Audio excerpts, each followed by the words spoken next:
Discussing atrial fibrillation and syncope is Heart Center cardiologist Dr. Sarah Levin. What is atrial fibrillation and what causes it?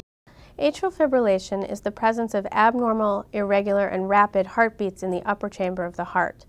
These rapid and irregular heartbeats cause the lower chamber to beat quickly and erratically. Normally, the heartbeat is characterized by a regular impulse from the upper chamber that then is conducted to the lower chamber.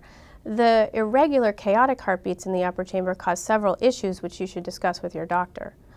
The underlying causes of atrial fibrillation are very complex, but tend to be associated with the presence of underlying lung disease, cardiovascular disease, and other medical issues.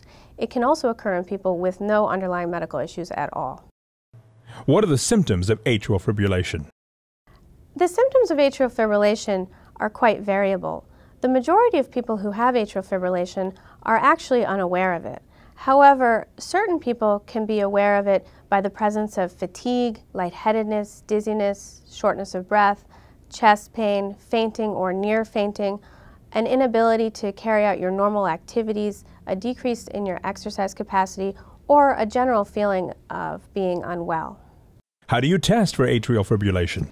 Atrial fibrillation can be detected either in the setting of symptoms or as an incidental finding during a regular physical exam.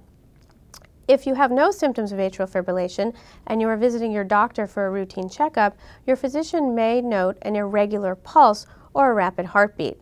An electrocardiogram or other assessment of the heart rhythm can then be performed. Atrial fibrillation is seen on the electrocardiogram as disorganized rhythm in the upper chamber with an irregular heartbeat in the lower chamber. The lower chamber heartbeat can either be fast or slow. Atrial fibrillation can also be detected in the setting of symptoms. If you feel new symptoms of shortness of breath, fatigue, chest pain, or any of the other things previously described, you should visit your doctor. At that point in time, an assessment, including a physical exam and possible other tests, can be performed.